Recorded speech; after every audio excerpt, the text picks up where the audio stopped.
Good morning. It's Yvonne back to do your bonus read. We're going to use the Light Seers Tarot for this reading. So I'll give it a little bit of a shuffle before I progress. This one's really hard to do the old casino shuffle with. A little bit, maybe not so bad.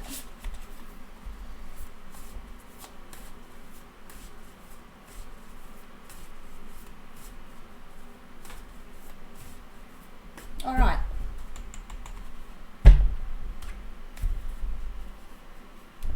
That's the way I like to start a reading. The Lovers. The Lovers is a card that talks about two people being brought together in a divine way. So it's two people who are meant to share the same path. Two people who are very aligned with each other energetically. I always talk about the original meaning of this card, which I know other readers are talking about a little bit more now, but originally this was called the choice, and it talked about a choice in love. Not necessarily between two people, but a choice of whether you move forward in love. Of course, it could mean two people, but the Lovers card in the traditional tarot, as we see it nowadays, is about what we see as an ordained or destined union. It's a very beautiful card to get in a reading, because when you have the star behind it, the universe is telling you that there is somebody in this lifetime, you may already know them, that is destined to be with you, that is already on your path with you with the star card. So the star card does talk about having faith and trusting the universe. It also talks about healing ourselves in order to get ourselves ready for some sort of destined meeting, relationship, whatever it is for you. But the star says to me that something is destined here for you. Now we have the Four of Pentacles coming through. So when I see repeat cards, especially after they're sort of standing out for me within the What's Cracking reading, I feel like the universe is saying here with the Four of Pentacles that you're holding on too tightly here to something. You could be holding on to control. You could be trying to control something to happen instead of having the faith and trust that the universe is providing this for you. But you might be trying to drive something to come to some sort of conclusion. The Eight of Pentacles is certainly about Six of Wands, repeat cards. There is something here that is already on your pathway. There is something that is already destined for you. It is already being pre-written for you. But I feel like here with these two cards, what makes me feel like you're trying to make something happen. So when it's not happening, so when we need control, if somebody else isn't doing something the way we need it to be done, we can get quite angry and upset and triggered by that. And for many of us, I guess our life is about working out why we get triggered and working with that. There are lots of people here on this planet who feel that they can control something. And the more out of control they get, the more frightened, fearful, worried they get, the more they try to control things, try to make things happen. A really good example of that is, you know, you're trying to get a new job. You hate the job where you are with a passion, and you're trying to get a new job, and you'll be doing everything you need to do to get that job, which is good because you're making roads to change. So going out and applying for jobs and, you know, and putting your feelers out or doing things that help you create the job are where you need to be. But when you start to get in the mindset where you're sitting there 24 hours a day wondering where that job is, then you are trying to control an outcome. You cannot control it. So if the job isn't coming, then no amount of worry, control, stress, any of those things is going to help you manifest it any quicker. So what you have to do is you have to let it go and just understand when it comes in, it comes in. Now, I've had people say to me under those circumstances, but I need a job, I can't do without it. You're not going to make it any quicker. You're not going to make it come any quicker by trying to control when it's coming in. I just thought of something else too there, which sort of made me sort of squirm a little in my seat, because sometimes when I'm doing readings for people and I say to them something's coming in and it will be here, I would imagine, going by the way the cards are or the way I'm feeling, whatever it is, whatever the universe is saying to me, that this may take 3 months. And people will say to me, well, I can't wait that long. I won't have any money by then. I can't wait for him that long to make up his mind. I can't wait that, I'm going to get that ticket. But you see, that is all there is. You can't make it go any quicker. You can't force a reading or the universe to give you something quicker if it's not meant to be in that particular time frame. The whole universe does not work in your time frames. So it's really interesting that people do not see that level of control. Now, I'm not saying it's not unreasonable to have worries about things, because absolutely, we've all had no money, we've all struggled. Some of us have lived in cars and had nowhere to go. So there is always this energy of you can't make things happen any quicker than they are, and there's something trying to be forced here. You're trying to force, with this Four of Pentacles, some sort of limited belief or some sort of idea of what you think should happen, either on other people or on your life. So when we talk about limited beliefs or limiting beliefs, we're talking about the ideas that you have formed in your head about how things should work. And when you have those limiting beliefs, it's very difficult to see something from a different perspective. So if the limiting belief is within you and yourself, and you are limited in thinking that you can have opportunities or, advantages, if you are limited in that belief, then you may drive something a different way to get something else to happen to you the way you think it should happen. Everybody is different. Every situation is different. Everything you do in this world is different. If everything was the way you thought it would be, you wanted it to be, the direction you wanted it to go in, then you would be living in a very different world. Because the moment you decide, it's really funny. I've got a really good example of this. I've been driving. I drive everywhere. I drive kilometres, thousands of kilometres a year, although I haven't probably done so much in the last year or so because we've had COVID. I drive everywhere, and often when I'd be driving before I went, people would say to me, oh, you need to be careful, you need to be safe. And I think, wow, I've been driving all my life. I've driven so far, over states. Never worried me to drive. I've never had any sort of experience that I need to worry about. And in the last 12 months, I hit a kangaroo, and I also had a flat tyre last time I went away. I had a puncture. And I remember with the puncture, sitting in the car and just for a single minute,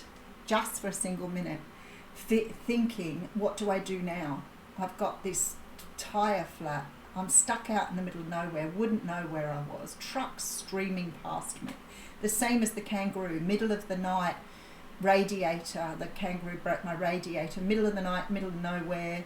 My phone didn't pick up anywhere. So I had to get out of my car and walk in the middle of the night in this strange place that I didn't know, trying to get my phone to pick up so I could ring the road service to get them to come and help me. Both occasions the person said to me, where are you? I'm completely in your hands. I can't do anything about this. I don't know where I'm going. I don't know where I am. I'm completely in your hands. All I can tell you is I turned right down here. I've been travelling on the road for maybe 10 minutes doing 100 kilometres an hour. That's it. That's all I've got. But every time someone found me, and every time my tyre took half an hour to fix, the car got towed, I got taken to a hotel. Every time, everything worked perfectly. But neither time did I have any control in that situation whatsoever, other than the control that I did have was to pick up the phone and call for help. So I sort of think sometimes that we think we can control everything, but we can't. We can do our best to do what we can do, but we can't control what's going to happen and where we're going. This says to me you need to give up something here. You need to give up some sort of sense of control, some sort of idea that you think the world should work a certain way. You need to give that all up and just trust, because you have, look, the Ten of Pentacles here with the Victory card.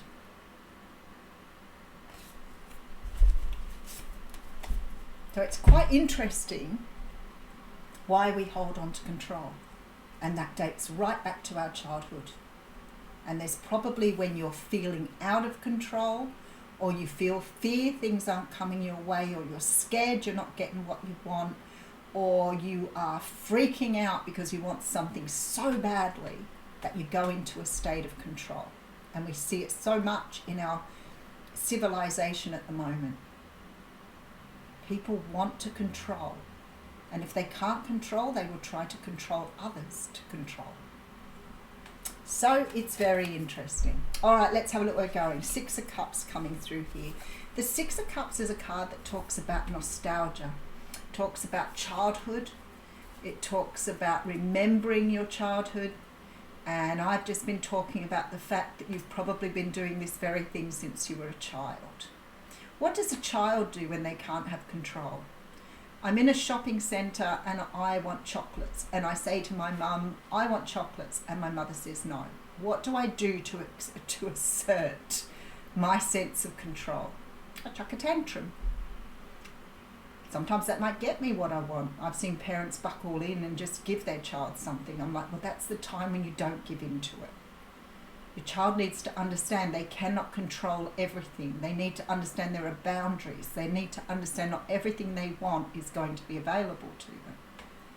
But they still chuck a tantrum. Interesting, isn't it? Because sometimes I think that we still do this as adults. If we can't have what we want, we chuck a tantrum. Some of us never get out of that 9-year-old mindset, right? All right.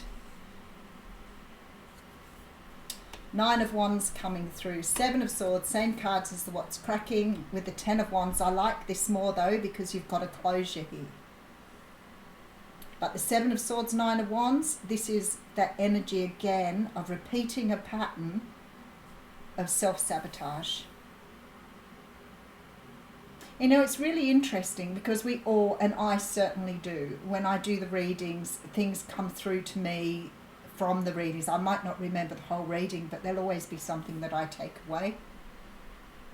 Something will hit me in the feels, as I say, where I can actually feel what I need to learn from this or what I'm doing. Self-sabotage was a big one for me. I've done it all my life because I didn't think I deserved things. But it's a pattern. It's something you learn in childhood. It's something you've learned here that you need to let go of. Let's dig deeper. 4 of Wands coming through. Repeat card with the 3 of Cups and the Hermit. Now we're sort of taking a little bit of a different energy here with the Hermit because we're doing Hermit 10 of Wands energy. So I feel like somehow or another this may be the follow-up reading to the What's Cracking reading. There's sort of this energy of healing here. This energy of realization. It's interesting that the 3 of Cups is in the middle here though. I need to work out why this is here because it looks out of place, which sometimes cards do in the readings. Let's keep going. We have the Empress, another repeat card. Page of Pentacles with the Knight of Swords. Again with this energy that some sort of truth is being shown to you here to help you move forward.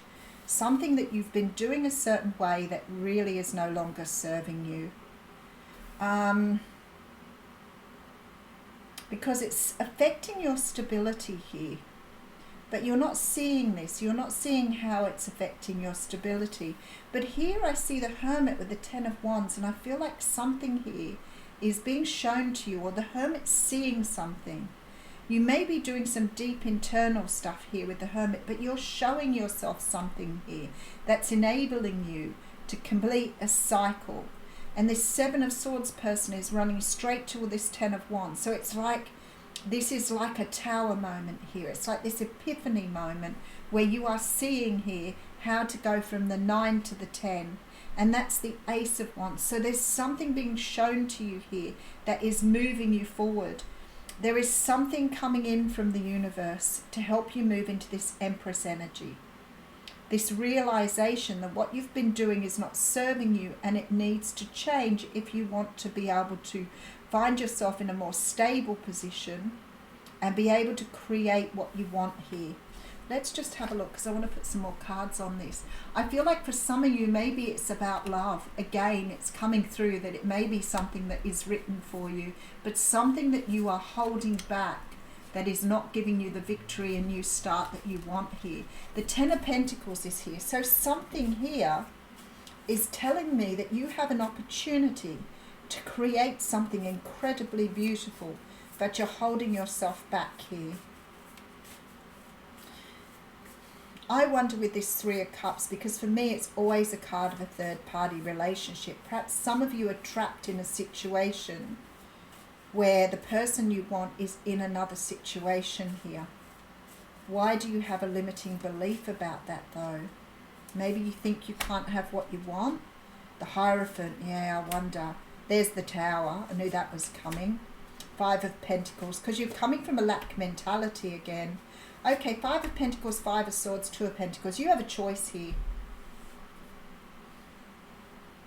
This is really interesting. You have a choice here, but you're not seeing your choice. You're not seeing the choice. You're only seeing the lack side or the negative side. You've got yourself trapped here.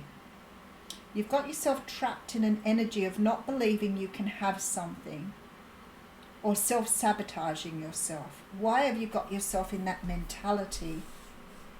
Because the Hierophant says to me, it's something to do with your stability. It's something to do with the way you think or your stableness in life. Because here, this Five of Swords, Five of Pentacles energy is very, very low energy here. This is lack, and this is sort of leaving something behind. Because for some unknown reason with the Tower, your belief system is not helping you to believe that you can get this or this can be yours. So ask yourself, if you're self-sabotaging or if you're in a lack mentality, why do you believe you can't have that very thing? And don't come up with 1,000,001 excuses for why you can't have it. Come up with an excuse as to why you think you can't have it. Because something here tells me you have a choice with the Two of Pentacles.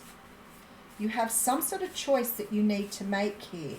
But maybe it's not a choice. Maybe it's a choice not to... Wow, the Victory card came out on that. You can choose victory here, but why are you not choosing victory? It was really funny because I remember one of the people on here, thanks Rick, saying to me a while ago, and it really stuck with me. So I learned from you as well.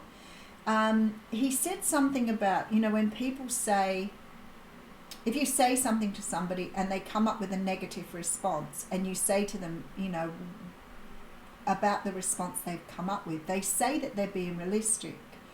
But people often feel they're being realistic, but they're actually erring on the negativity rather than the positivity. So, for example, you may have something happen, and instead of you seeing yourself coming out in front with flying colours, you tend to see yourself falling over and not getting there. And that is a negative mindset. But people think they're being realistic when they're in a negative mindset. Why is that? Why can't we be realistic in a positive mindset? Because I feel like that's what's happening here. It's almost like you've resigned yourself to the fact that you're going to be that way, that it's always going to be this way, that you can't have what you want, and you sabotage things even when you do get close or understanding. So maybe even when your mind says to you, you can have this, you're probably saying to your mind, no, I can't. It's not available to me. All right, let's have a look. We have the Yin card. So let's see what advice Spirit has for you here. This is the feminine principle of receptivity, letting someone else make the first move, gathering information and taking in cues, the art of conscious allowing. This is a time of calculated receptivity as you gracefully await what is coming to you, ready to accept it when it appears. Yin does not involve frozen dreams or even resting, but rather consciously allowing things to flow to you, poised to receive the bounty that will be made available to you, which is opposite to control. It implies sensitivity as you alertly study the actions of others and contemplate how they will affect you and yours. Remember, you must make space for miracles to appear. Be the shaped, not the shaper, and you'll see how quickly your dreams manifest. Be the shaped, not the shaper. It's something to do with control. It's something to do with you believing that somehow or another, if you drive things, if you push things, if you try to make things happen, somehow they're gonna happen. And the universe really saying to you here, it's about going with the flow. All right, lots of food for thought. Thank you.